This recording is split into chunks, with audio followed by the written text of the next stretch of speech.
Thanks for tuning in to Unbreakable with Chris Chamasiros. I talk about politics, sports, and entertainment to keep you well-rounded what's going on around the world. If you don't like hearing the truth, definitely don't tune into this channel. So let's get started today. So The Rock, aka Dwayne Johnson, he goes on a podcast to talk about his health, and he's just in total denial. He has heart disease, and he blames everything you can think of. He comes up with all these fancy words. But the big elephant in the room is Dwayne, Rock, whatever you want to call yourself. You're on massive amounts of steroids for the longest, for like 30 plus years, and you just don't want to address the real issue in the situation. You want to always be perceived as this great good guy. You're such a good guy and all that type of garbage. I don't get into the good guy, bad guy stuff because on any given day, depending on how somebody else treats me, I could be the bad guy, I could be the good guy. It's up to you. So I don't get into all that type of nonsense. But The Rock always wants to portray himself like this great human being. Well, he has a lot of young fans, and he could take a stand right now and just look into the camera and say, look, I take these anabolics for vanity purposes, for my movies, for my films. I'm getting paid a lot of money to look my absolute best. So, I'm not the same Rock I was when I was 19 or 20. I'm in my 50s and I take anabolic steroids, and you should stay away from anabolic steroids and do everything the natural way, the right way, and just be as healthy naturally as you can because steroids can shorten your life. That's what The Rock needs to say. You know how many young people I hear talk about The Rock? Is The Rock natural? Just stop, please. Okay. I mean, you know what I compare that to? When I was a kid and I loved the NFL, I used to always think that none of the players cared about money. They only played for the love of the game. I was naive. That's what I thought. I really believed that as a kid. So I understand where young people are coming from when they think that The Rock is not on steroids. Trust me when I tell you, not only is The Rock on steroids, you have to put it the over or the under. I would go over 5, meaning I believe that The Rock is on 5 or more steroids for years at a time, not just 1, 2, 3, 5 or more. That's my opinion. So let's jump in and see what The Rock has to say. Well, DJ, it's so good to have you on the podcast, man. Well, Rock, all those like veins in the top of your head, do you think that's normal? All these, like I see plenty of ball guys that are natural guys that you can tell they're not on steroids, they're healthy. They don't have like, they might have like one vein, prominent vein. Your entire head is filled with veins, right? You're not, let me guess, Rock, it's the peanut butter. See you, Mark. Thank you, man. Good to see you too. Yeah, it's been a long time coming. You've been someone who's been focused on your health and well-being, but you also struggled with the healthcare system and getting the answers you needed and figuring out what's going on. And maybe you could share like how we kind of connected and how this all started with us and just as transparency, like I'm your doctor. So this is like a, intimate conversation, everybody. And DJ will share a lot about, what he learned and what he's found about himself. But how did you kind of end up in my lap? So to speak, right? like Santa. That's right. Santa Hyman. To start where we started was, so probably going on a couple of years now, and I was having some gut issues. And at that time, you and I didn't know each other, and we have a common friend. We have a lot of common friends, come to find out. But we have a common friend in Ari Emanuel. And I was talking to Ari at the end of 2023. Yeah. And we were just talking about our stuff. He's been a longtime business partner of mine. He's been my lead agent as well for years and years, decades. And I was talking to him about my gut, and I said, man, I got this gut issue. And he's like, what's going on? I said, I've seen doctors, and I can't quite nail it. I can't quite fix it. It's in my digestion. I feel great, and that's the odd thing, but I just can't crack it. Yeah. And he said, I'm going to introduce you to a friend of mine. His name is Dr. Mark Hyman, and I'm going to connect you. And as you know, Ari, and anyone out there who knows Ari, these conversations last 30 seconds. 30 seconds, right? So this was a 5-minute call that I had with him, which is a long time. Yeah. And so he connected you and I, and via text, and then you and I spoke. And I'll never forget when I talked to you. It was a Zoom, and you had said, hey, just curious, are you familiar with who I am and what I do? And I said, Not one bit. I have no idea. And you said, do you know anything about functional medicine? I said, well, I've heard about it a little bit. And I said, tell me a little bit about it. And he goes, well, this is my specialty and this is what I do. Yeah. And you had said very succinctly, you had said, I'm not going to treat your symptoms. I'm going to go deeper than that. And I'm going to treat the root cause of what's going on. Yeah. And I said, I love that.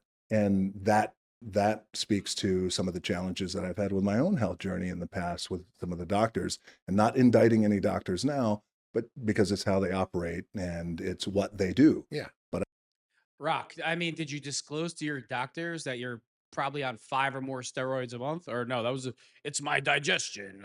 I have the hiccups. It's how they're trained. It's how they're trained. Yes, exactly. But I found, I was so challenged with them to try and get to the root cause of this problem and a few others in the past. And I remember asking you, I said, this sounds fantastic. I said, but can I ask you, how about my gut? And you said, well, that's what I specialize in. Yeah. And then you went on to tell me, You used to call me Dr. C every poop. well, that's what, by the way, you brought that up. You said, hey, we're going to do a deep dive with your blood panel, and we're going to do a stool test, and we're going to do all these tests, and we're going to find out what's going on. And that was at the beginning of 2024. And I was just getting ready to launch into what would become a 9-month workload for me of nonstop work. And it was all in front of me. And I was thinking, holy shit, how am I going to get through this with my gut issues? I'm not digesting properly. And I would say probably 6. Have you ever seen the amount of food that he eats? The only reason why he eats that amount of food is because of the anabolics that he's on. So if you're a normal person, you're not eating that many calories because your body, you just can't eat that much. The anabolics keep him hungry all the time when his body's saying no, but he's still starving. And he probably can't digest all the food because of his age and the anabolics, but he's never going to mention the steroids at all. A lot of these bodybuilders, people think that they die from the steroids, and it's probably true to some degree, but their cholesterol is so jacked up. They're eating like 10,000 calories a day. Do you really think that's healthy? The only reason why they stay lean and have abs with that many calories is because of the amount of drugs that they're on. If you're a normal human being, unless you're like a triathlete that's working out 8 hours a day, you cannot eat 10,000 calories a day. 6 to 8 weeks later, Yeah. you had me on the right track, and things started to come around and recalibrate. It's so true. And I think a lot of people, when they go to the doctor, they're usually getting symptomatic treatment and not the root cause. Yes. And what we found was, rather than just sort of like giving you symptomatic treatment, we dug into the why. And we found out that you had taken an antibiotic for something you had. 2. Remember that? 2 Yeah. rounds of antibiotics. Yeah. Yes, that's right. And then you're Oh yeah, Rock. It was the antibiotics. Yeah, no, it's not the steroids. It's the Yeah, it was those 2 rounds of antibiotics. Yeah, okay. got changed, but regular doctors don't pay much attention to that. And to the detective work of taking your history and finding out, oh, that's what was the moment when things changed. Yes, We're able to go, well, that means you probably killed off the good guys in your gut. that's right. And so we then were able to rebuild. And we found when we did the stool test, Wasn't there a lining that was missing? I there's think, a very important bacteria that can easily kill when you take an antibiotic called Akkermansia, which is basically coating the lining of your intestine and protects you from having food and proteins and bacteria leaking in and causing inflammation in your body. And when you have gut issues, it can spread. It can lead to your whole body being out of balance. And so Yes. basically, by doing kind of a program where we basically rehabbed your gut, Yeah. actually gave you probiotics, gave you Yeah. various plant chemicals like pomegranate and green tea and right. cranberry. It basically helped to rebuild this bacteria in your gut and resolve your symptoms. It was this amazing gut health shake. Yeah. That had about, I think, 10 ingredients, Yeah, maybe yeah. more, Yeah, that yeah. we put together for me, Yeah. and some other things as well. But you bring up a great point. I feel like that's the microcosm of a larger issue here, right? Which is just this idea that it was fun. Microcosm of a larger issue. I'm not saying what the doctor said is wrong about the gut health, but Rock, let's be serious why you have bad health, okay? Only through you understanding the power of, wait, let's hold on. We know what the symptoms are. Let's not treat the symptoms. Yeah. Let's go deeper and look under the hood and find out what the root cause is. Because what happened prior to me meeting you, I was seeing my doctors, and it was, well, it feels like it's this. It's probably this. Let's take some of this. Let's take a little bit of that. Yeah. And then 4 weeks later, no, nothing's changed. And I got to tell you, one of the things that I realized it once you and I got together, and once you and I really became close, and I started to understand function health and really deep diving, is just this idea of doctors really not only writing a prescription for Yeah. what they're sensing and what our symptoms are, but also I think just having the aperture to go, well, let's take a look and go deeper. And the challenging thing for me was their very consistent declaration of this is what you have. Yeah. And you realize, and as someone who, And you're stuck with it. and you're stuck with it. But then if you don't know, Yeah. like I didn't know at that time, I would think, oh, this is what I have then, and I'm going to get treated by this particular pill or two. But it's that declaration that I realized after you and I got together, that's the declaration that's one of the challenges out there. Yeah. That when you declare things like this without doing a deeper dive in the blood panel, without doing a stool test, Yeah. you realize how antiquated at times that system and that kind of training can be. Yeah, it's true. And we're not trained to be proactive. We're not trained to be preventive. We're not trained to look at the cause. And that's where medicine's changing. And you mentioned functional health. That's where you can get the deep dive on your body that it's hard to find other places. And we did that for you. And one of the things you called me about later was your heart. And Yes. you got a bit of a scare. You want to talk about what that was and how we ended up figuring out what was going on? Because I think it speaks to the importance This part is the best. This is the best of part. actually looking at your risk factors in a deep way that we did with you with Functional Health Panel. And we were able to find so many things that kind of gave us a sense of relief rather than being on a lifelong medication. Well, a huge sense of relief, by the way. Yeah. And I was never a medication guy. Like I wasn't taking any kind of medications or anything like that. He's not a medication guy, The Rock. You're a steroid guy. We know that. He's not a medication guy. Really, Rock. The anabolics that you're taking, probably $150,000 a year worth. What are those? Oh, no, those aren't. Whatever. And even now, as it relates to my heart, all of a sudden you're rolling along in life and things are good. And then you reach your 5th level of life and you realize that, oh, you're of age. Yeah. You're 53 now. And when you become 53. and then so when you become of age, that's when all the tests start to happen, right? Okay, where's the colonoscopy line? Let's do that. And All right. hey, here's the cardiovascular workup. And let's look at the heart and let's look at all the valves and things like that. So when I was looking at the valves, and this was a little bit before you and I met. Yeah. But just as we met. Yeah. I was looking at the valves and I had a complete cardiovascular workup and everything looked great. Thank God, knock on wood. And then there was what looked to be some stuff inside the Like a buildup of like what a they thought was buildup, plaque what they thought And was they- yeah. plaque in the circumflex valve in the artery. Yeah. in the artery, right? And I didn't even know what that. I never even heard of that. That The little sounds artery that cool. goes around the back of your It goes heart. in the back. Now I know that, right? I always hear the Yeah. main two. Yeah. That's what you hear. Yeah. But for those listening, like me, I was unaware that we also have a really important one that goes around the back, the circumflex. There was some buildup, or so they thought. And then when we looked at that on the old school traditional MRI and the scans, it looked like I had buildup. And then immediately the call to action was, all right, well, let's get you on this medication. It's a multi-month medication. And here we go. We got to get on it right away. And I thought, God. And I was so hesitant because I wasn't taking a medication. So then I called you. Yeah. And He was so hesitant to take heart medication because he has a blockage, but he doesn't want to mention the anabolics. Are you hesitant when you put all these anabolics in your body? Probably I would say 95% the reason why you have the blockage, along with all the food that you're eating to maintain this weight. See, The Rock is probably what, 6'3", 6'4". On the juice, he's probably 260, 270. Off the juice, he's probably 220. He's probably a lot leaner. Do you really think that's how? I don't care if it's muscle. If your body is not made to have that extra weight on it and it's fake, because that's what steroids are, they put fake muscles on your body. Do you really believe that's good for your heart? It's not good for your heart. It wouldn't even be good for his heart if he was not.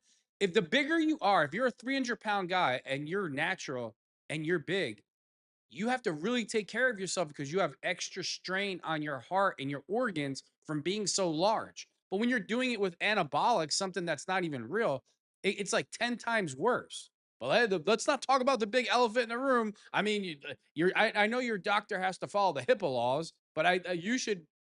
I mean, come on, Rock, please, already with the garbage. I said, Doc, listen, here's what I got. I'm not indicting anybody. I'm not throwing anybody under the bus, but what do you think? Yeah. And here's what their suggestion is. And again, I'll never forget on that Zoom, you went, okay, hold on. Hold on. Let's not jump to conclusions. I don't want you getting on that right now. Don't get on the medication. There's a couple of steps here, I think, that we can do that could be invaluable. For example, let's get a scan done, but let's get an AI scan done. Yeah. That is incredible. And I said, okay, we got the scan done. You sent it to your guy. And then it came back. And, it was almost like, when you hear a song for the first time, and you're like, holy fuck, I love that song. That song sounds great. Yeah. So I remember when you told me, you said, hey, look, here's the report from our head cardiologist, who's a very good friend of yours. And you said that he said, looks great. It is just an anatomical thing that's happening back there. It's not built up at all. Yeah. His valves look great. Come back in 3 years. And what was amazing was, your cholesterol was actually pretty good. I mean, you had low HDL genetically, which is the good cholesterol. It's a little oversimplification, but when we did a deeper panel of your cardiovascular risk factors, and we looked at things like ApoB, which is now being declared as this sort of the best biomarker for your heart, which again, most doctors don't. They don't do that, right? No. We looked at your, insulin metabolic health, blood sugar and insulin, which nobody really looks at, and your insulin resistance score, which was perfect. You didn't really have any of the risk factors. Your inflammation level was super low. So here you are about to start a drug for a problem that you maybe had or maybe didn't have, that they were concerned about, that you would have had to take for the rest of your life, that you didn't need. And can I ask you, I just want to go back on something that I found really interesting, which is the ApoB, which I didn't know about until you and I started talking and you started educating me. Why is that so important? Well, that's a great question. So I mean, that's a great question. The problem with America is that we're all metabolically unhealthy, meaning we eat too much starch and sugar that turns our metabolism into a system that doesn't work like it was designed. And so we have kind of busted metabolism, and we end up in this metabolically, like we're not, as a country, we're not optimizing. Yeah, like 93% of us have some degree of insulin resistance, pre-diabetes, type 2 diabetes. Like, it's in that spectrum. And what kills people is that's what's killing people from heart disease and cancer and dementia, and even things like depression are all related to this phenomena of poor metabolic health. What's amazing was now with the ApoB test and with the other kind of even more sophisticated test that we did, which looks at the size and the number of your cholesterol particles, we can tell what's happening with your metabolic health, because all the bad cholesterol particles tend to be the result of eating too much starch and sugar, not necessarily fat. Like that's kind of a myth we had for a long time, that we should eat a low-fat diet, that we should have margarine and all this stuff. But that was a bad idea. And it turns out that the sugar and starch that's driving it. So the ApoB is basically an indicator of all the dangerous cholesterol particles in your blood. Let me ask you this again, who's someone who's not an expert, but just as someone who cares, is ApoB. Why isn't ApoB, in your opinion, part of the old school traditional testing that just... Why is it not? Why is it not, rather? Yes, why is it not? It's just, it's like, it sounds kind of stupid, but like, it just, doctors get their order forms and they order their panel of tests, and they probably established that order form when they started practice in whatever year they started, and they don't change. And it's very hard for doctors to change their practice, to change the workflow, to change their mind, to be influenced by new ideas.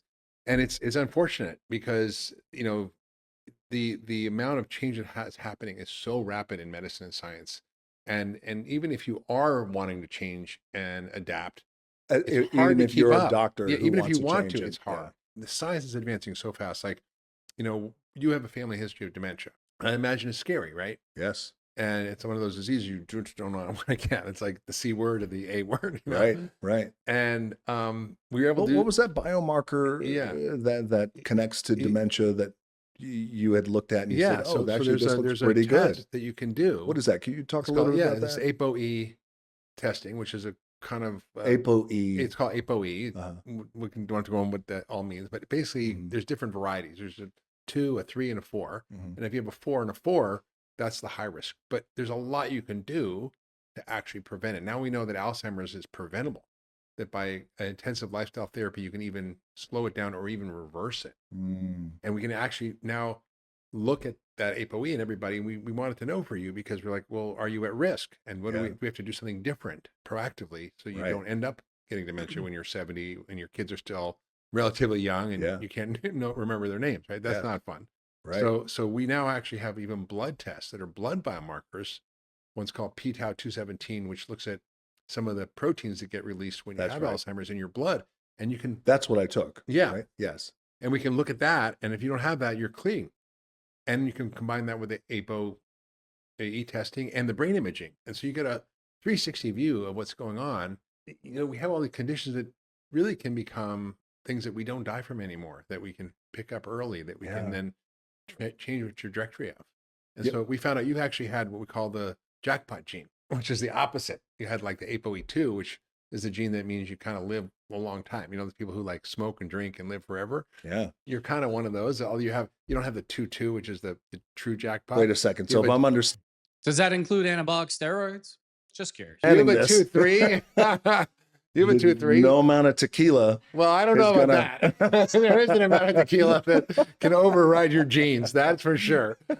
What about testosterone, growth hormone, Winstrol, Deca, Primobolan? I don't know.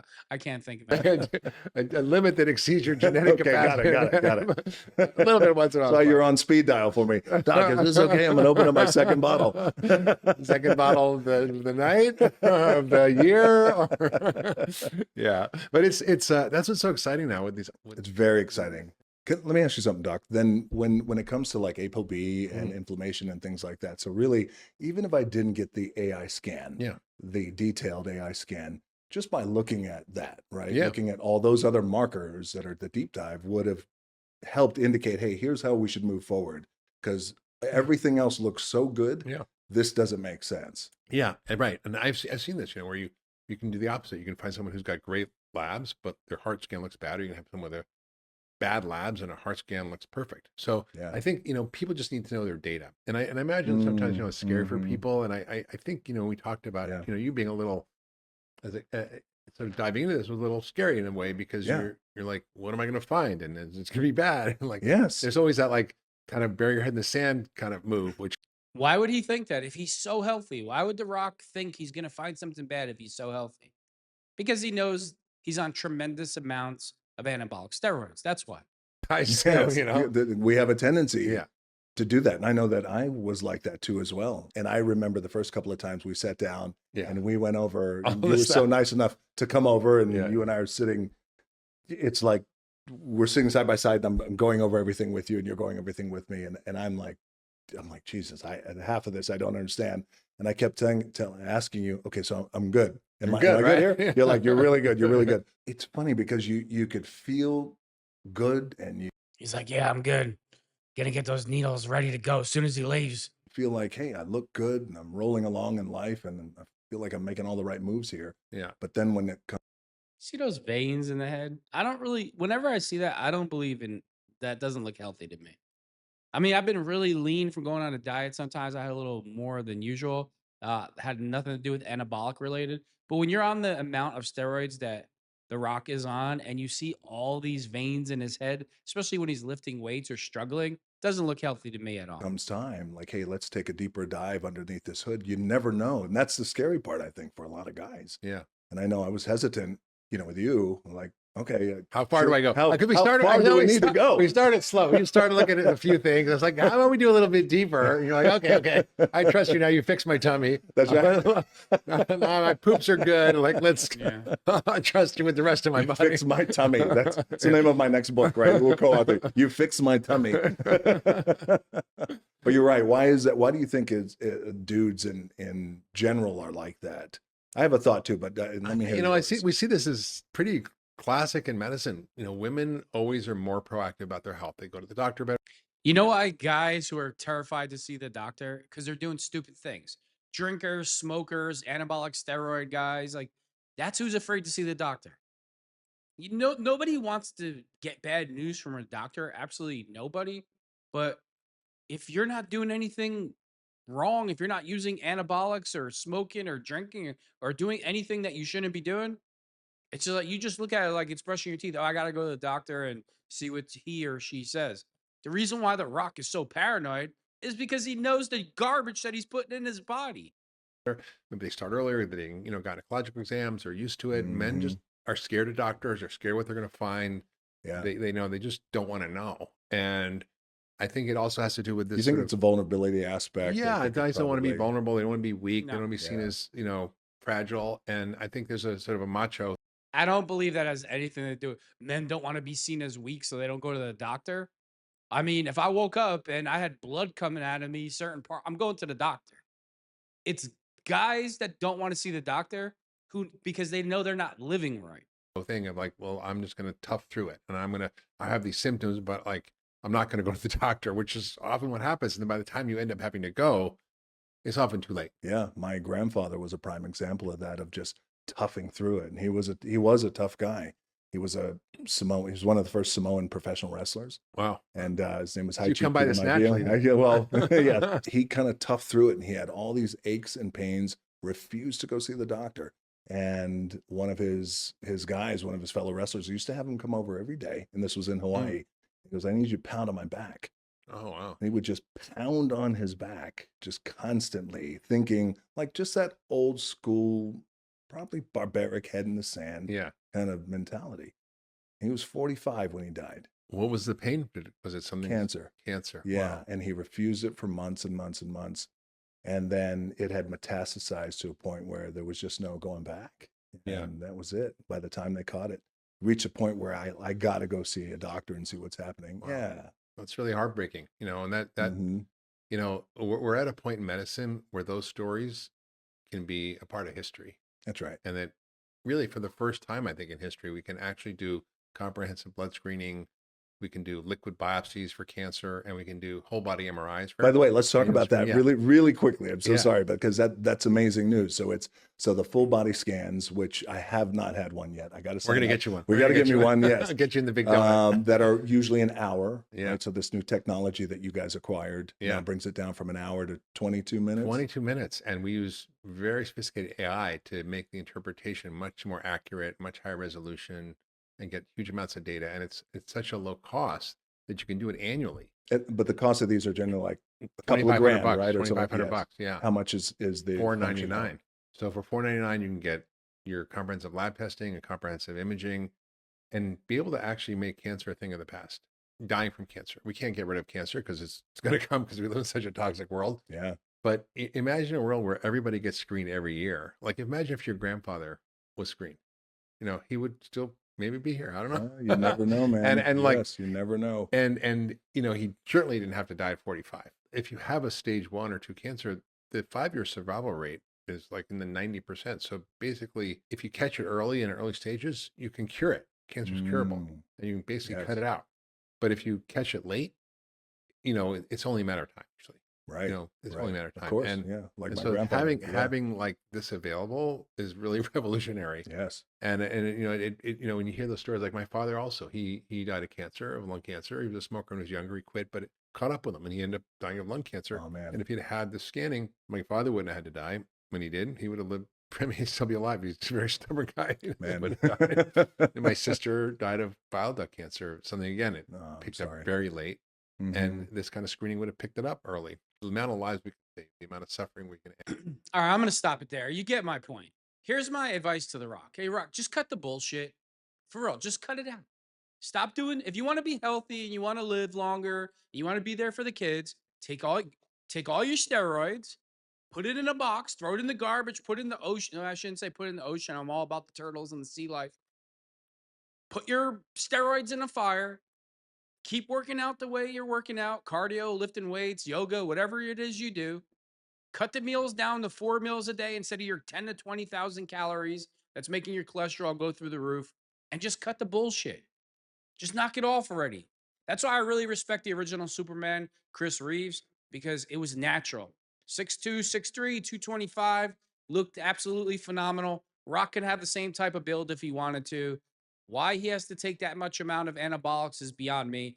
Listen, please don't hit me in the comments and talking about The Rock's not on steroids. If you're an adult, you're not a kid, if you're not a teenager or like 20 years old, and you go in my comment section, The Rock's not on steroids, you're just a jealous loser, you need a reality check. The Rock is probably, if I had a bet, The Rock probably takes $200,000 worth of steroids a year. So my advice to The Rock, just cut the shit. Stop taking the drugs and just train normal if you want to be there for your kids. Thanks for tuning in to Unbreakable with Chris Chamasiros.